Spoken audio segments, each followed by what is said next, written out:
Ketemu. David dan Pasco masih fokus mencari keberadaan si mama gorila, sedang Otnal sudah cekikikan melihat mereka berdua dengan penampilan aneh seperti alien sedang mondar-mandir ke sana kemari, mencari-cari keberadaan si mama gorila yang jelas-jelas berada di dekat mereka berdua. Cak, kemana sih perginya Dianra? Gerutu Pasco. Hois Dianra, sayang, keluarlah please, nggak marah kok. Kamu jangan ngumpet kejauhan. Ingat kamu lagi hamil.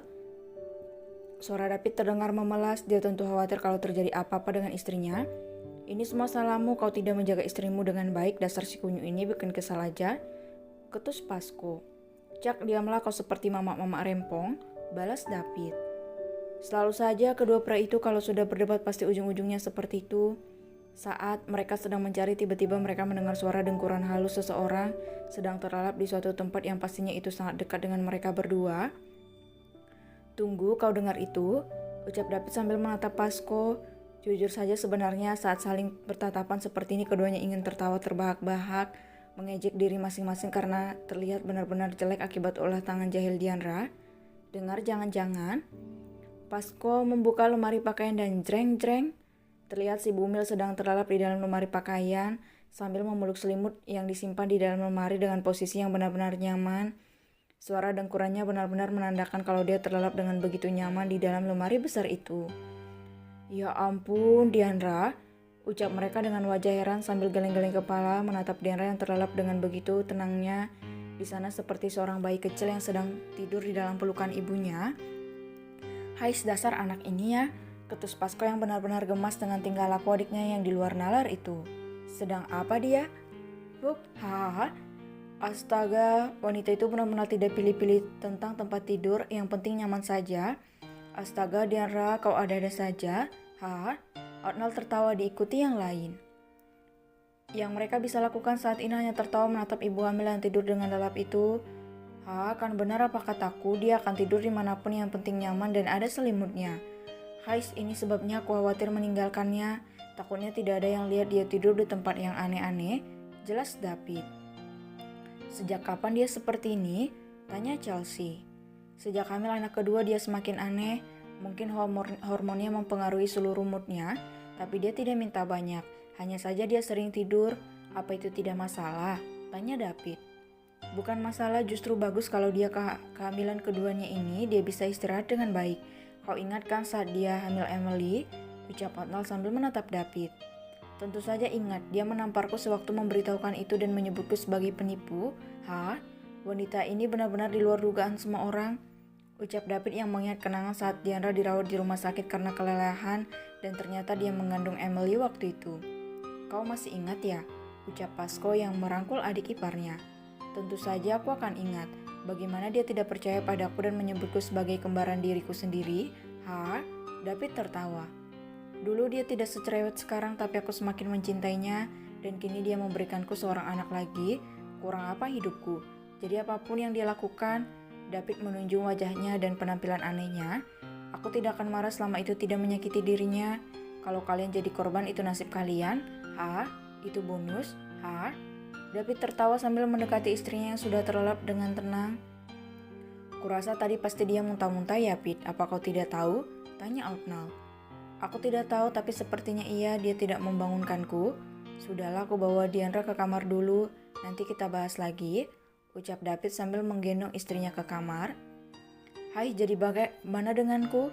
Tanya Pasco sambil menunjuk alis kesayangannya yang rusak karena ulah nakal adiknya sendiri. Kurasa itu cocok untukmu. Kekeh David sambil melenggang keluar dari kamar. Emily masih mau di sini, sayang? Tanya David sebelum dia benar-benar keluar dari kamar. Ikut papa, ucap Emily sambil turun dari pangkuan Chelsea. Edward, tanya David, dia tahu kedua anak itu tidak terpisahkan. Abang di sini dulu, nanti abang nyusul pak, abang mau mandi, jelasnya. Baiklah Sean, ucap David sambil berjalan keluar diikuti Emily yang memegang ujung bajunya sambil berjalan dengan langkah kecilnya. Sudah sana kau keluar, kau mengganggu saja. utus Otnal sambil menatap kesal ke arah Pasko.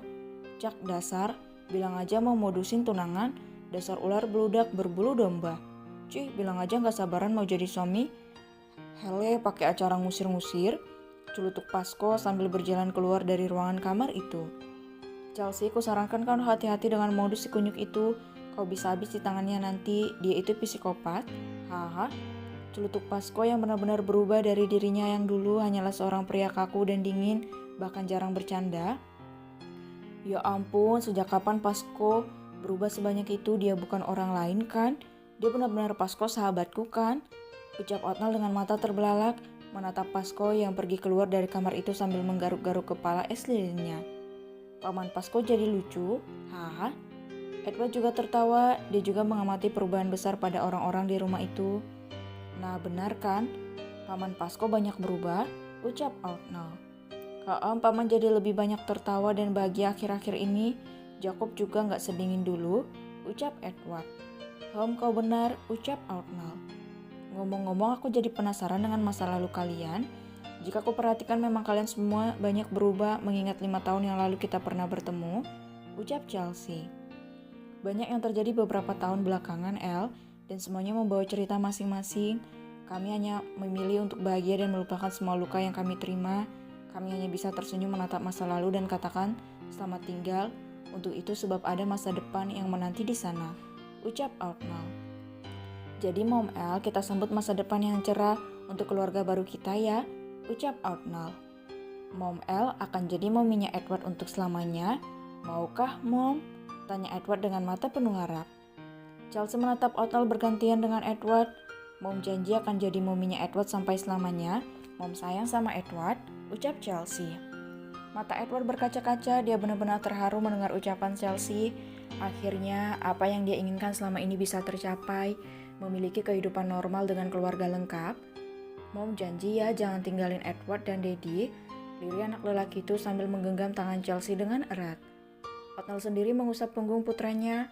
Meski Edward tak pernah mengatakan apa-apa, tapi Otnal tahu kalau Edward butuh sosok mama yang akan menjaganya meski selama ini dia tidak kekurangan kasih sayang seorang ibu yang dilimpahkan Diandra padanya.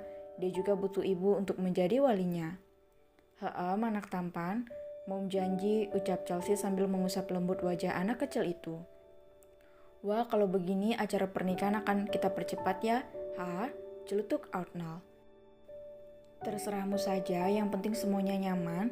Aku tidak masalah, tetapi bukannya kita masih punya tugas di rumah sakit? Anak-anak itu bagaimana, Dokter Otnal?" ucap Chelsea yang mengingatkan pekerjaan mereka di rumah sakit. "Ya, kau benar, aku akan mengatur semuanya. Kalian hanya perlu mempersiapkan diri kalian saja," ucap Otnal sambil memandang dua orang yang sangat penting bagi dirinya.